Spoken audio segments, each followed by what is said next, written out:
I'm now pleased to invite Swampy and Ellie. Swampy and Martin. Swampy and Martin, please. First of all, I can't guarantee not to slip into some business speak and some acronyms. Sorry, Shirley. So I'll keep looking this way and you can shake your head accordingly. Before I say a few words about the person-centred subgroup that Swampy and I co-chaired, I'd like to acknowledge and congratulate Alison for her personal journey. The courage to step up, have a voice, and put yourself outside of your comfort zone for the betterment of others should be applauded. Thank you.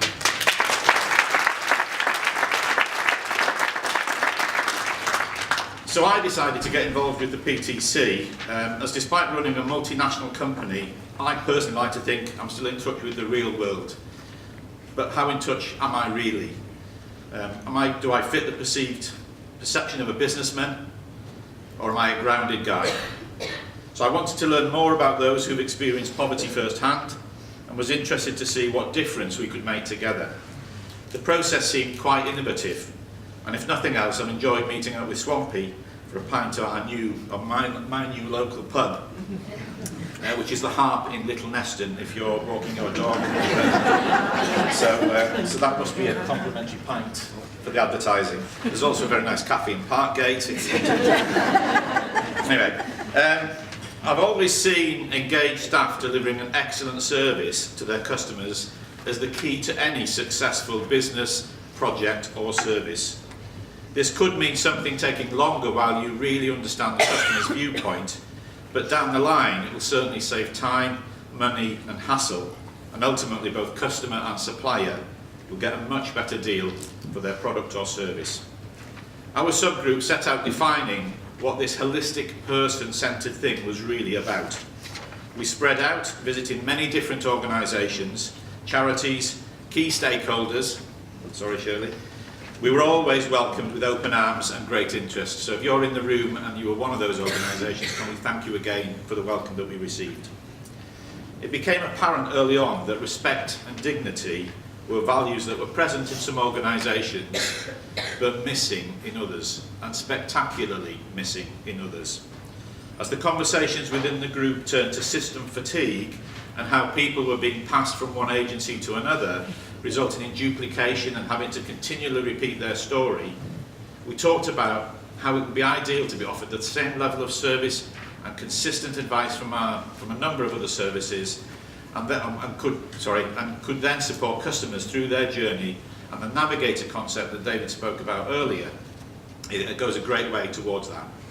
We also learnt about new person-centred hubs that were developing across the borough, and in particularly the Wyvern House Hub. It was going to be great. It will be great. We felt, however, that if the project was going to be a success, it needed to develop a single set of values, a common purpose for all the multi-agencies that would be providing the service. We suggested ways this could be delivered, and I'm pleased to say that an officer has been appointed who will coordinate and oversee the hub. Having this role ensures the voice of the customer is heard and the services have a person-centred approach from what will be a diverse set of agencies. We also recommended establishing a customer focus group, as this would be instrumental in helping shape the customer experience in the hub. Good news that this recommendation has been taken forward and a customer focus group is being established with a series of workshops to follow. This will be a valuable source of feedback on what is and isn't working. The customer will also evaluate whether the PTC pledge is being followed and lived as a value, and Swampy will tell you more about the pledge shortly. To date, customer inspirers have already influenced how the customer service hub in Winsford will look. And there's some examples on the screen there, so just take a moment to read some of those initial thoughts that have been taken with open arms, and we're very grateful for that. We are pleased that customers are now recognised as a key stakeholder and need to be involved at a very early stage in the development of future plans for customer service hubs. Learning needs to be taken from this project when developing similar models in other parts of the borough. I do have a personal thought though for the policymakers who may not be here to see and feel the action this PTC has delivered in such a short space of time. But some of the policies that have been laid out over the last few years completely ignore or at best are silent on the customer experience. It's almost as if the customer is the Chancellor of the Exchequer and not those the system is supposed to be helping.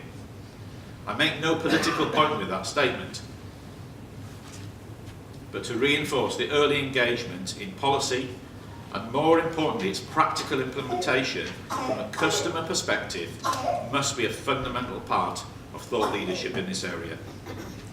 Without it, we will see the same uncaring, bias-laden and expensive systems for years to come that don't deliver to either the customer, those providing the service, or the policymakers themselves.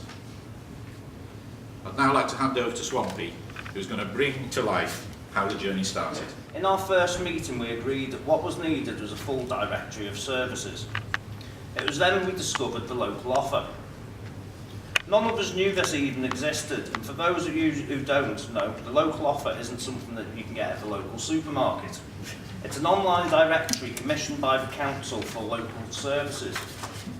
The community inspired us held a workshop to do some research, testing and mystery shopping, and this fed back to the council. They were really receptive, and Bethan will be telling us more about this in a little while. The second thing was the many negative experience we had whilst trying to navigate our way around the complicated systems and accessing services. The poor treatment, the lack of empathy and respect from staff members when dealing with us as people, not numbers, has had a detrimental effect on the mental health and well-being of us all. Whatever help needed, we've all been in a position where we felt humiliated, powerless, afraid, lonely, worthless, undervalued as members of society, and in some cases suicidal. This is utterly unacceptable. Treating people better, despite their situation in life, can only lead to better outcomes for us all. A healthy sense of well-being can foster all kinds of progress. We have worked collaboratively to address the issue by creating the PTC Pledge, which you all have displayed on your tables. I've lost myself. It is an idea which, if all agencies fully embrace and engage, will have a hugely positive impact on the mental health of people in vulnerable situations. It promotes decent, honest and respectful treatment of all people and encourages the development and positive relationships rather than transactional processes. The aim is, by signing up to this, the organisations and the people within them become more self-aware and are accountable for their behaviours. If you agree with the statements in the pledge that you've just heard, would you be bold enough to stand up?